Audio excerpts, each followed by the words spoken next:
Anyway, okay. So I've started with an empty, massive patch.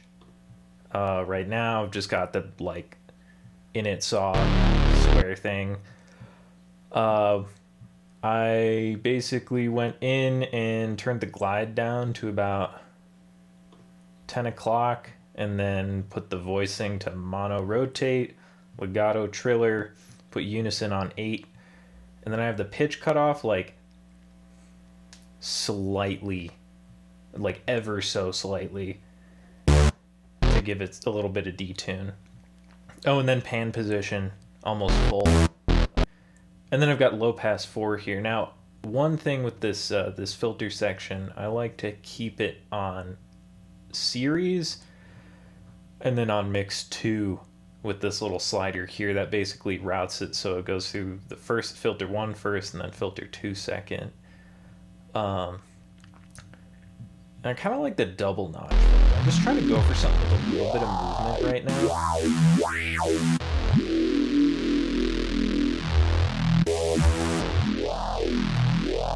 Yeah, like that's a nice sound. And then if we low pass, like if we get some movement going on with this first filter and then some movement with the second filter, we can probably get some pretty cool sounds. So I'm gonna go grab an LFO here. I'm gonna set this pretty slow. I haven't set my project tempo to something. Let's do like 140. 140 is good for all kinds of bass music. All right, let's see. Just like I usually just like slap in an LFO on one of these, waiting for something to happen.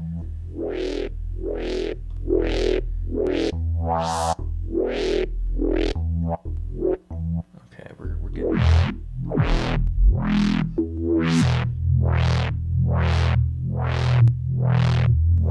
And you can hear we're getting some good like resonant tones in there. That's gonna come in handy later on because I'm gonna add some distortion on this.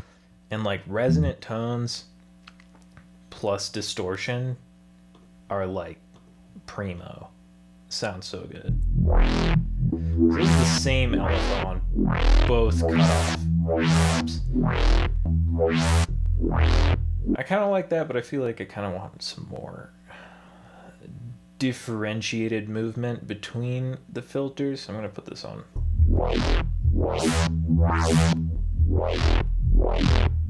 Yeah, somewhere.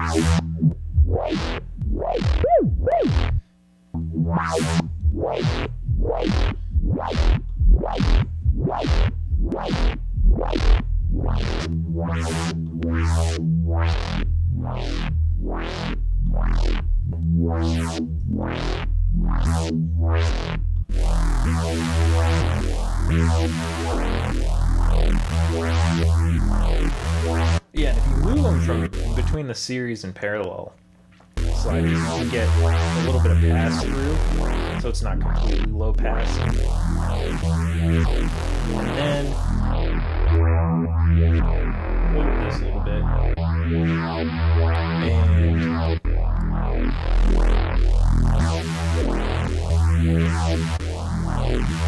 Alright, I kind of like that as like a bass sound. Now we can start to add some effects. I really like the Browner tube. Browner tube's nice. Actually, all the tube settings in Massive's distortion thing are really nice. I don't want to add too much yet, so I'm going right there. Let's see. Simplify it a little bit.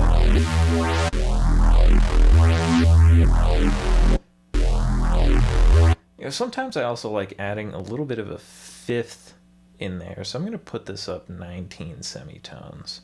That'll be an octave and 1/5.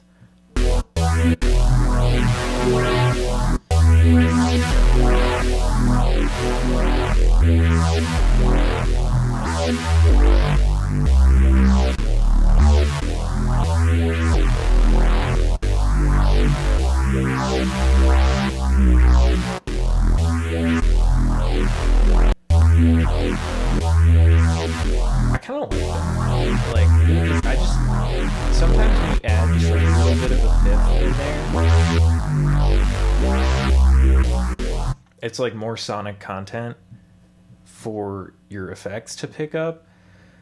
So usually that's about like all I'll do in Massive. So what I'm going to do right now, I really love Serum FX. Like, this is the greatest thing. So I usually go with like the tube distortion. You can hear like that movement in there. It's getting those tones picked up. I put it on the low pass setting, and picked up by this filter that's in the distortion.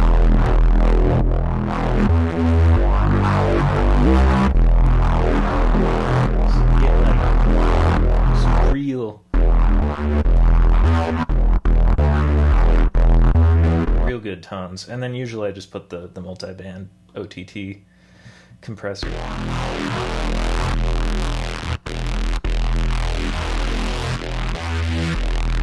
Oh, and another thing, if you want to, you can go in here and turn your pitch bend values up and down an octave, and then you can use your pitch bend. Then usually just do some EQ. Take out a little bit of the mids, bring up the sub. Another thing that I like to do is just taking like a notch out of like somewhere where it sounds good.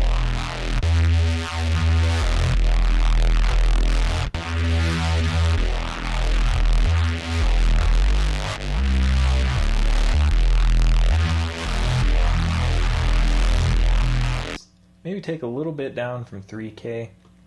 OTT tends to be a little heavy on the 3K. And that's where you get sort of that like, sort of staticky noise, static and crusty, and just a little bit of high shelving on there. So like this is generally the EQ that I do on my basses. So now we're gonna process this bass a little further. I'm also going to bounce it to audio. No, I don't want to bounce the whole track. Bounce it to audio. So now we have this. We're gonna send that audio track to our hype chain just to have it there. And then what I like to do, you know how they tell you never put reverb on sub bass. So I'm gonna put reverb on this bass now. So I have a reverb bus set up. I'm not gonna put reverb on the actual effect inserts because that's inefficient. So I've got bus 10 set up with my reverb. What I use for reverb is Replica, which is a delay plugin. And you've got all kinds of different types of delay here. But if you hit diffusion, you get like really big, wide reverb. So I'll just set this full wet,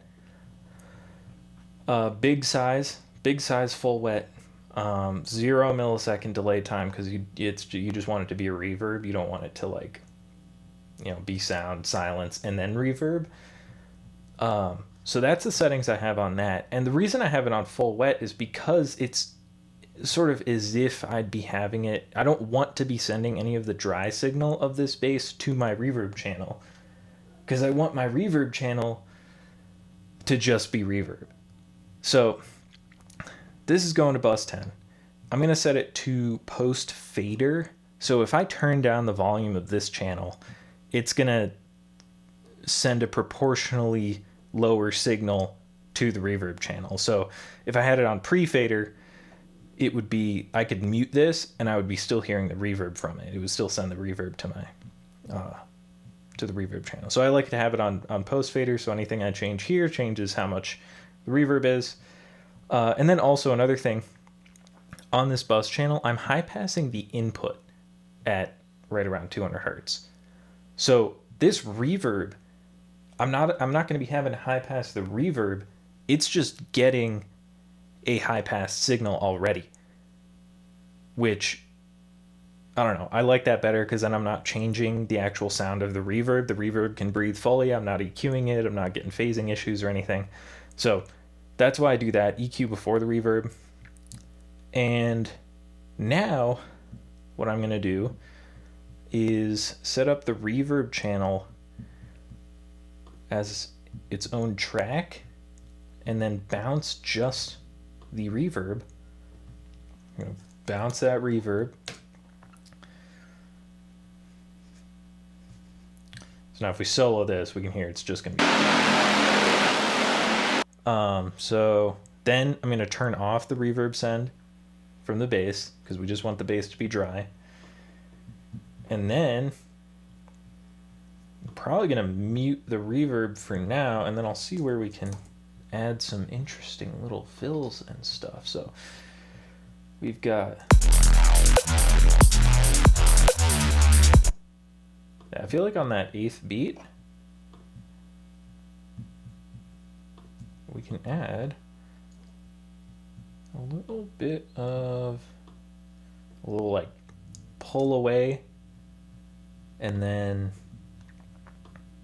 I'm drawing little mini fades on the edges here so there's no like clicks or pops, because that can happen a lot with bass audio. So we can hear that. Yeah, okay. No clicks or pops. I have succeeded. And now I'm just gonna take a little piece of this reverb here and unmute it, and then maybe fade that in. So yeah, okay. So yeah, now we have a little bit of like it, you know, the bass cuts out and then you have that sweep.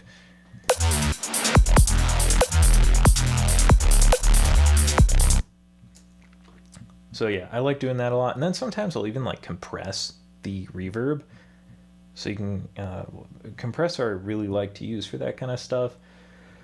It's this one, Supercharger GT. It just makes things, it's like a compressor, but also adds like tube saturation, which is really, I mean, sometimes it can sound kind of shitty, but turn up the saturation just a little bit, it just gives everything a little bit more grit and more life. It's also kind of fun to use on like drum fills, make them pop. Yeah, okay, so we got that, and then I like to balance the levels so that the reverb isn't louder than the bass. We can see that's hitting about negative 9.9. Bring that down a little bit.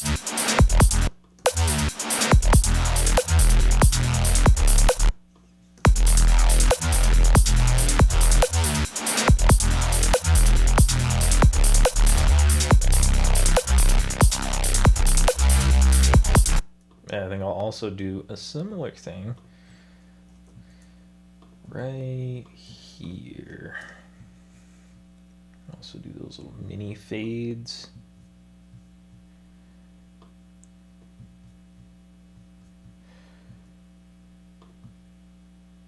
Got that.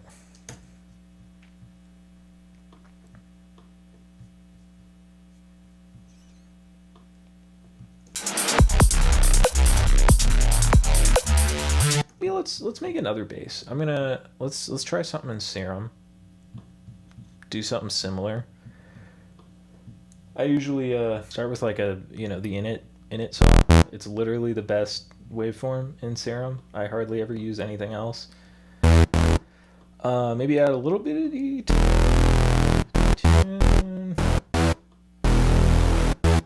Yeah, we got some big, you know, big reese solid type thing. Turn on the sub. We got that. Okay, now we can turn this on, get a little filter, get a little low pass action, put a LFO on it. Okay, maybe not that fast. We're gonna do like 2 bars.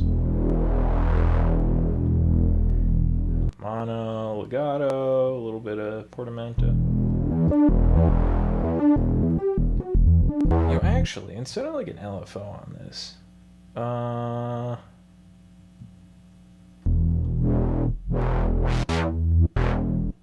gonna do like a little.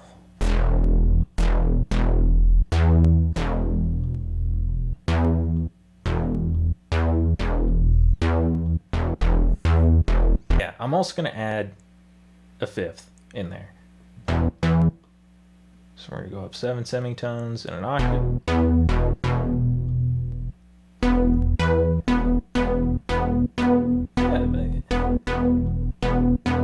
Get the balance. And then we're gonna do the same thing, add distortion and OTT.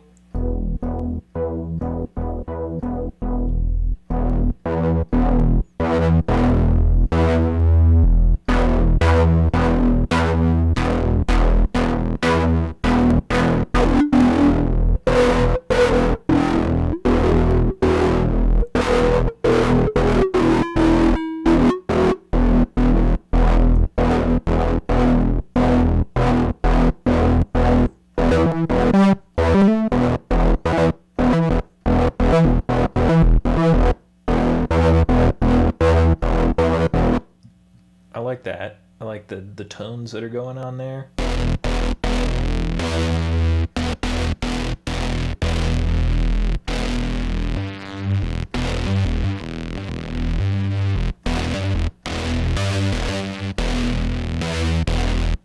Hey, turn.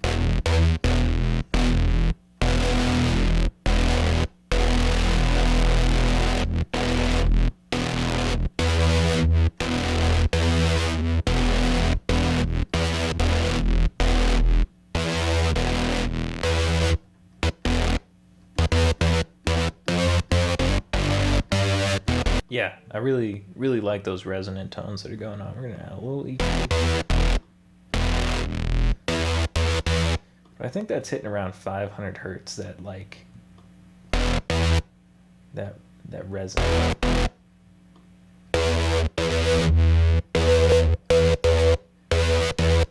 gonna boost that a little bit.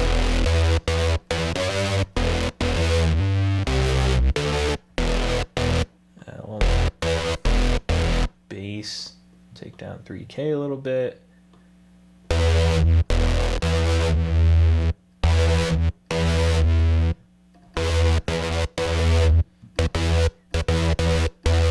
gonna do like some sort of rhythmic type thing, maybe showcase a different technique.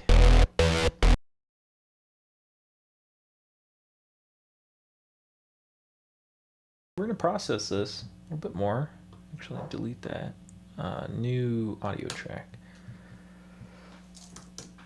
So another thing that I've been using a lot on bass is clip distortion. I actually didn't know this thing existed until I was talking to Dead Crow about it, and he was like, "Oh, you use Logic? Like a bunch of hardstyle producers use the clip distortion in that to make like kicks and shit." And I was like, "What?" So I opened it up, and it's like a really cool distortion plugin.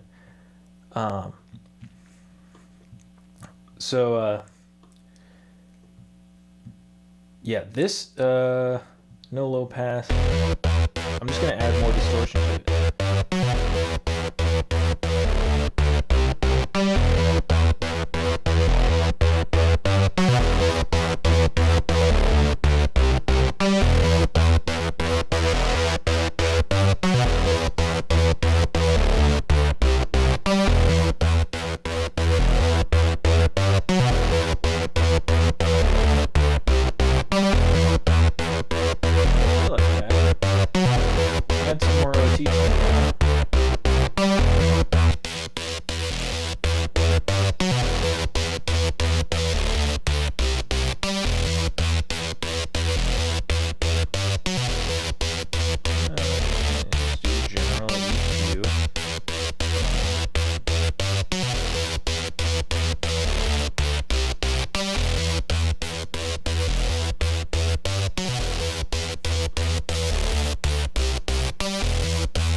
So now I'm going to do some interesting, cool sidechaining stuff with reverb, which I like to do sometimes too. So we're going to send this to our reverb channel. Now we're going to bounce our reverb, make another little reverb region, do a new audio track, new audio, new reverb, normalize. Then I'm basically just gonna set this up as if it was gonna have like be sidechained on its own. I like solid bus comp. A lot of people don't like this bus compressor, but I like it because it's just a compressor. It's nothing else. It doesn't add anything to the sound. It doesn't have any special character or anything. It's literally just a compressor. So I think it's good to have when you just need a compressor. Okay, so we're gonna send this to, let's call it bus 15. Name this maybe reverb sidechain trigger, and then we can do bus 15 on the sidechain trigger here. And then we're going to do this pre-fader.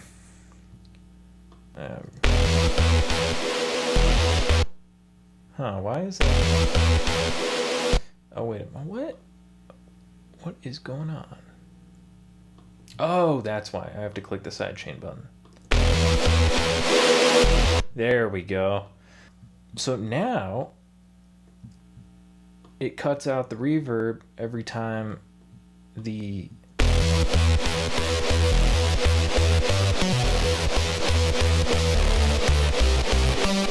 so you get that really punchy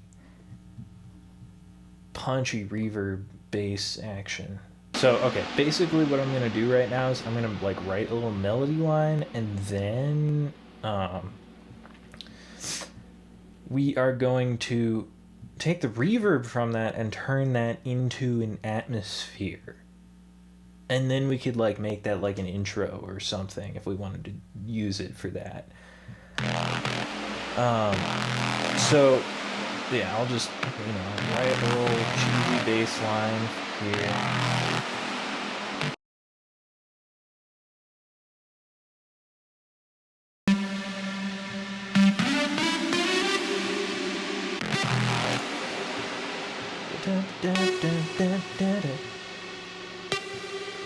Or something like that, I don't know.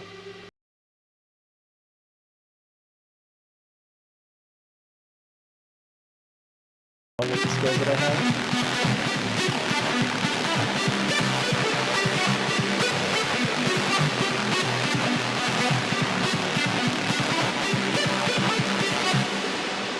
Now we can repeat that. Yeah.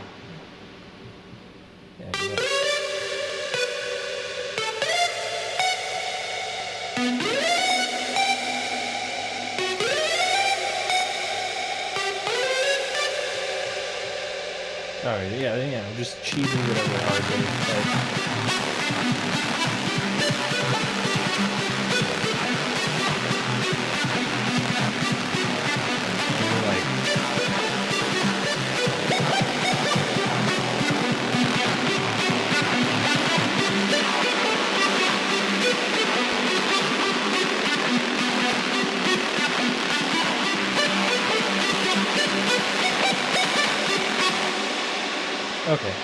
Okay, now I can finally get to where I actually wanted to go with this. So we're gonna again bounce our reverb to audio.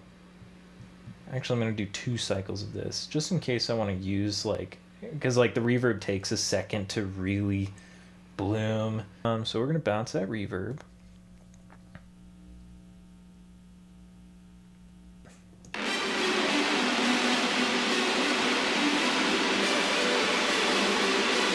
And then what I do is literally I go to time and pitch machine,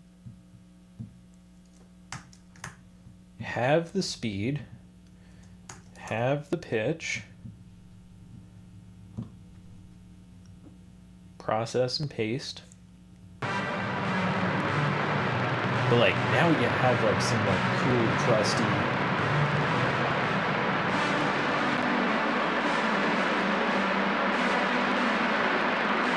atmospheric type sound.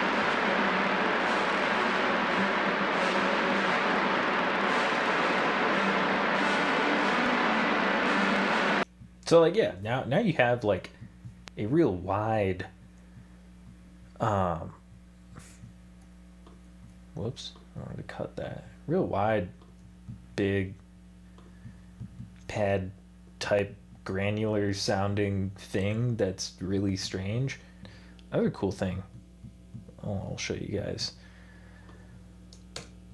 I will take my drums and do the same exact thing to them. And now it's all like weird and low and slow. And we don't want, I mean, it's going to be a lot of sub content in there. We don't want that.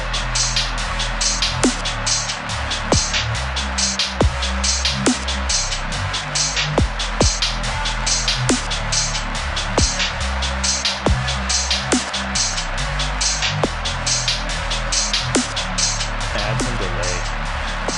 And delay would sound good on that. So I'm going to go and use replica.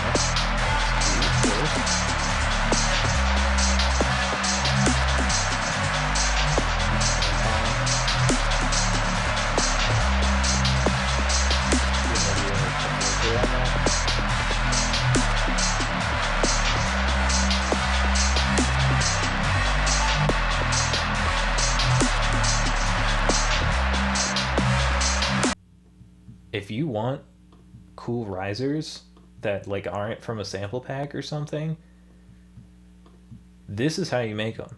Like they got all kinds of shit in here. Like you can do like 4 different layers of stuff. So like I'm gonna make this short, but like, so you got that. You can make that long. Takes a while, but like real slow build up there. So if I'm like, okay, I want to make a custom riser for this little track here. I like the hybrid ones a lot. I just like to go through them, see what they all sound like. I don't know about that one. Oh, whoops, that's the, yeah.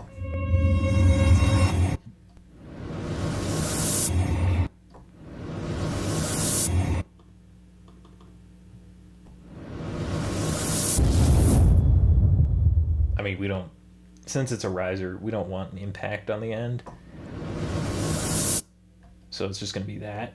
And then we can add another one in there, maybe do like noise ramp.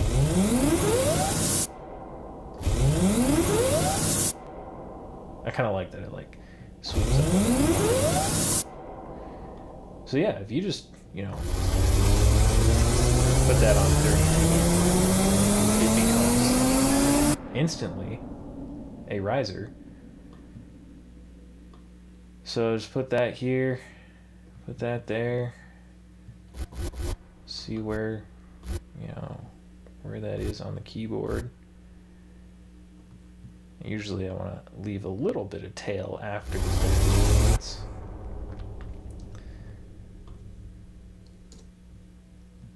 Add an audio track. I usually like just bouncing it to audio because running a contact instrument is always very CPU heavy, and I like to streamline my projects that way. And I don't want a lot of low material in there.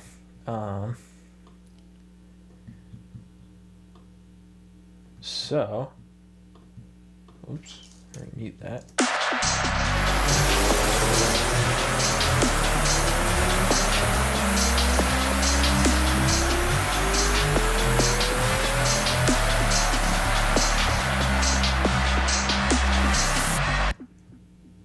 I mean, it's like something.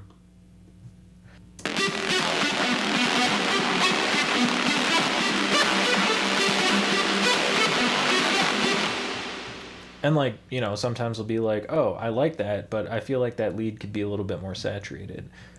Sometimes I'll even just take like the processing from a different track, duplicate it, and then bounce this on there. Sometimes I'll bounce it with the reverb together, so it's all on one track. So this is going to be super compressed on that part anyway, in theory. Get that on there and see what that sounds like. It might sound like trash, but it might sound pretty cool. So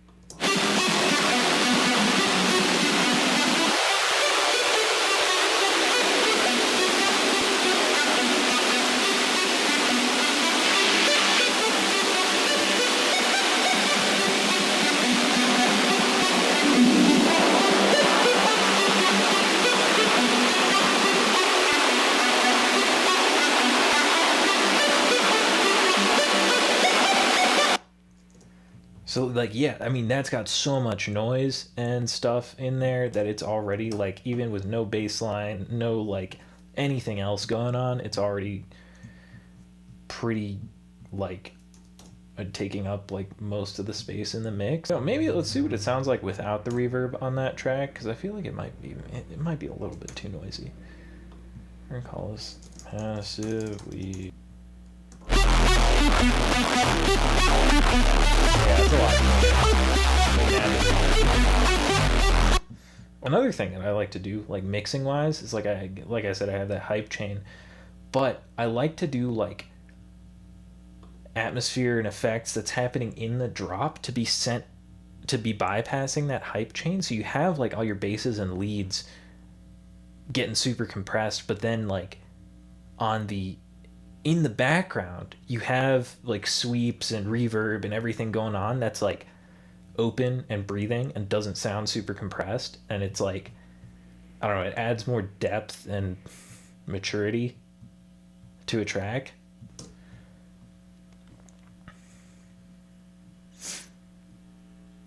We could even add some like shaper box or something, or well, volume shaper. I don't have the rest of the shaper box. To the reverb, so like we get more pulsing and stuff going on. No trigger. Do like a real big, sidechain curve. Whoops. No, I wanted to do that. There we go.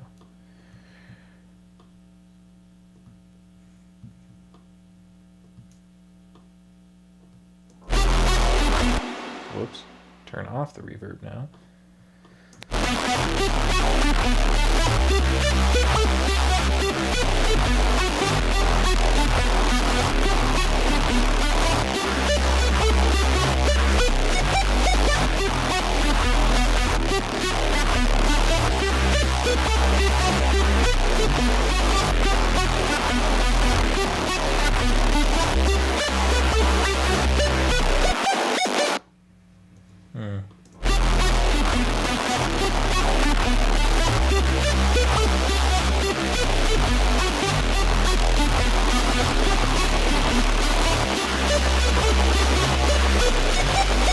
That's really interesting.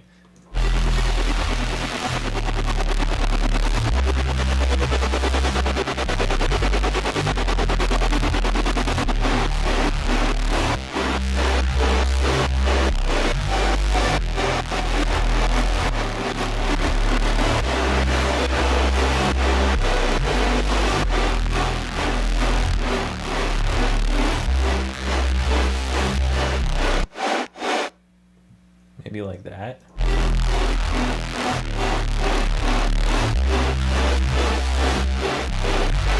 Really weird to hear, like without.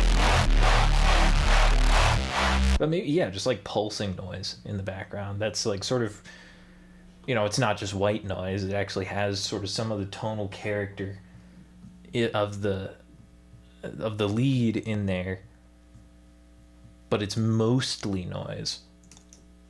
I much rather prefer doing stuff like that.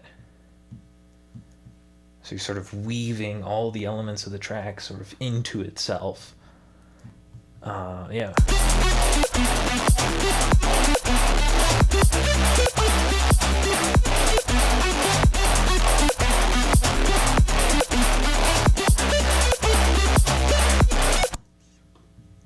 Yeah, I mean, it sounds pretty lit. I like that better than the first thing we were working on. You could even like use that Serum thing we started earlier and like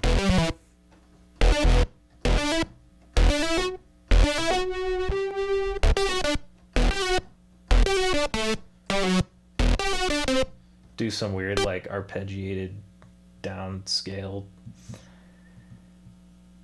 or up the scale. I think up the scale, or maybe up like a pentatonic scale or something.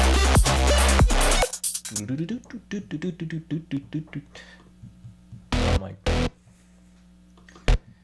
maybe like a, you know, we'll do like a weird little blip.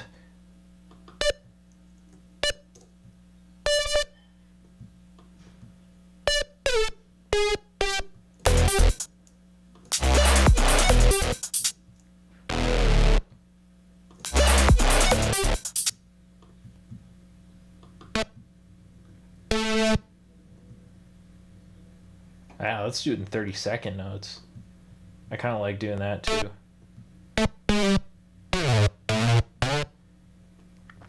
Start on that D.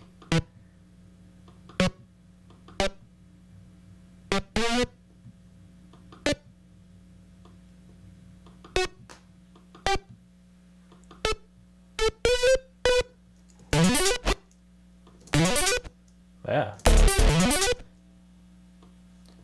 It's just like some weird little kind of thing. You know, let's see what it sounds like on that. Wait, is that the right one? No, I don't think that's the right one. Yeah, that is the right one. Yeah, we had that high pass. Put that on there. Yeah, I kind of like that, like with this super hard compression. And then we can use one of these little reverb sweeps.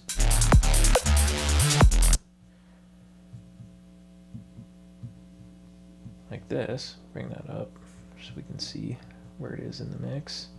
I'm just going to copy that. Copy that. Paste it right here. Just to give us like some sweepiness.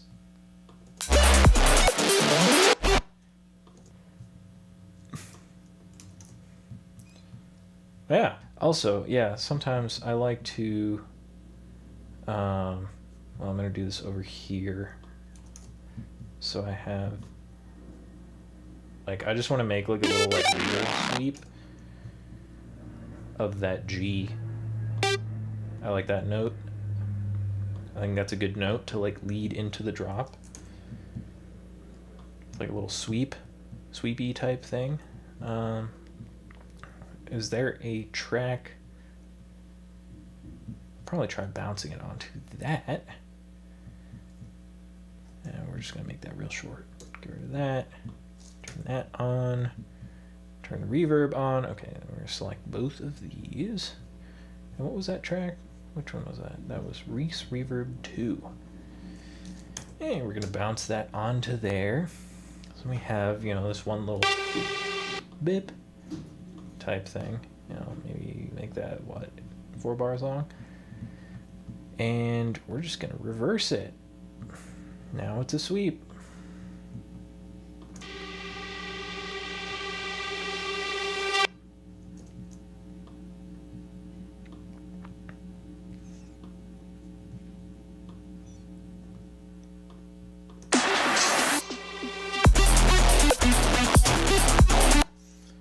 We put on a supercharger on there. Okay, that's a little too loud. That's peaking at negative 3.7, but the main lead's at negative 12.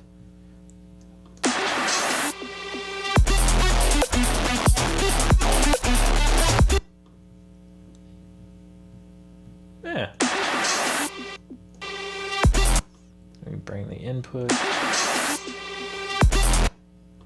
Bring it up a little bit more. There we go. Just like to keep that input meter. I'll show you guys how I do like my drum fills. We're also going to use, I don't know if we'll use battery. Will we use battery? Let's use Drum Lab. You can see me scroll through.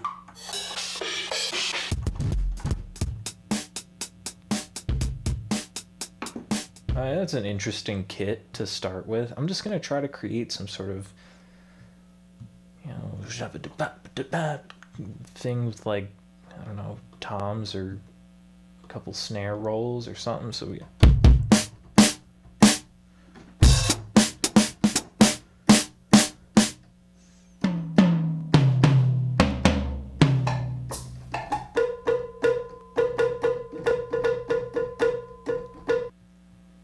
maybe like leading up. So we got that.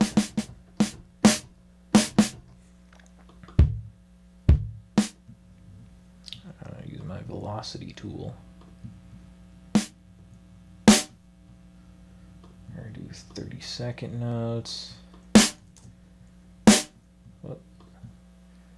Scissors. Scissors. Like a little roll.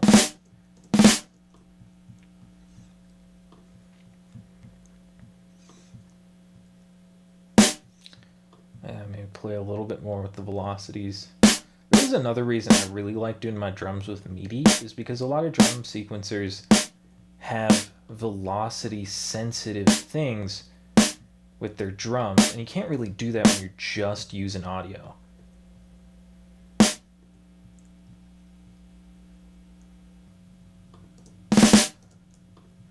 Yeah, we can.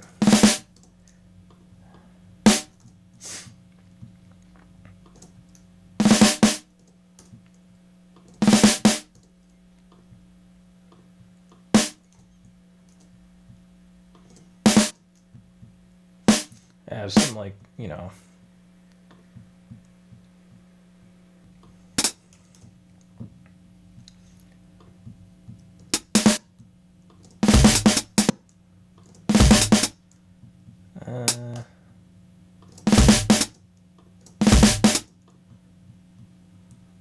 And maybe some toms.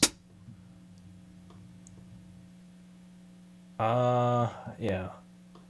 I like those toms. I like the way those toms sound.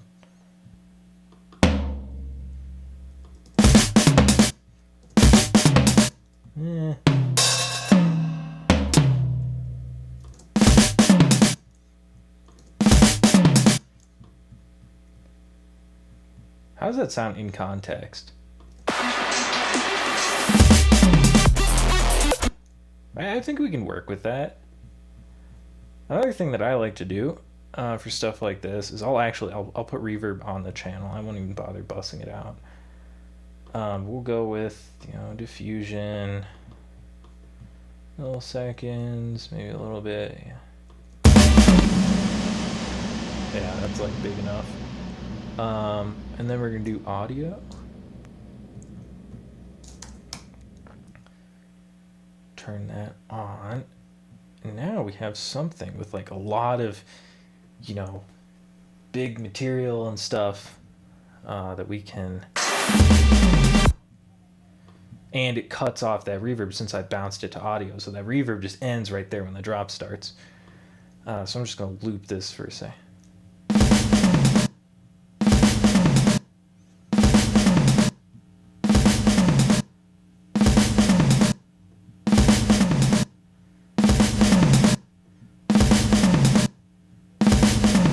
Yeah, I kind of like it.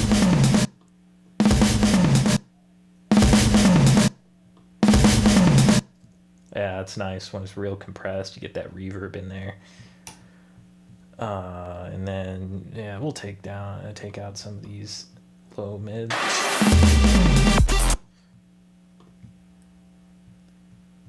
Let's see. Does that fit in context?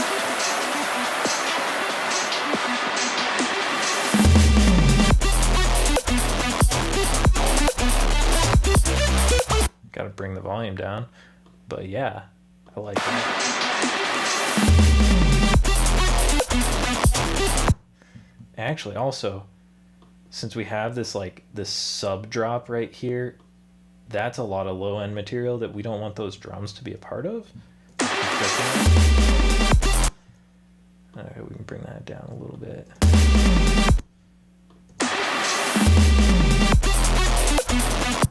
Maybe just bring up the high end.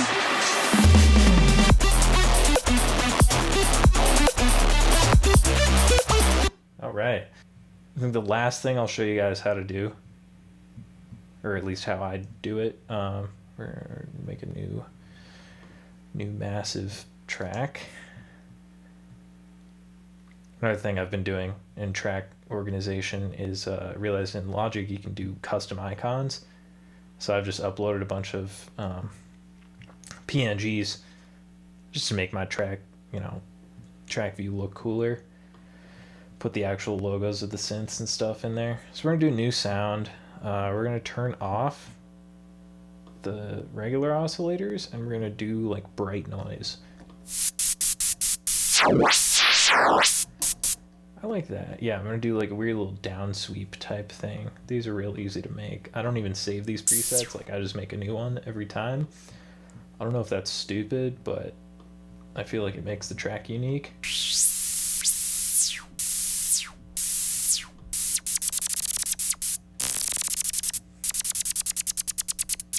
I'm gonna do low pass 4.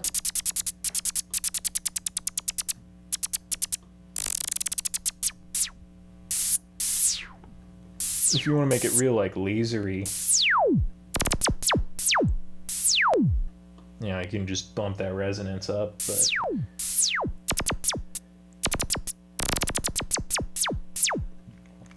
yeah, kind of like that. So what you can do is you can put an envelope on the LFO rate, and then change the decay so it automatically just pulls that down. Yeah, all right, I like that. Maybe we'll do a little bit of release on the volume envelope. Yeah, less release. And then yeah, we'll high pass that. We don't want any low material in there.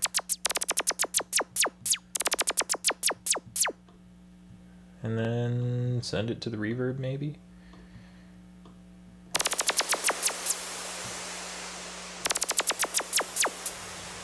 Maybe also do some delay. Delay.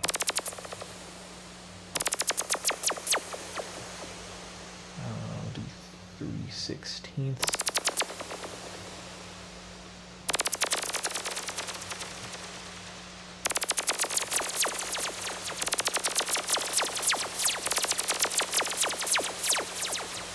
Yeah, so that you get some like stereo play on that little hit thing.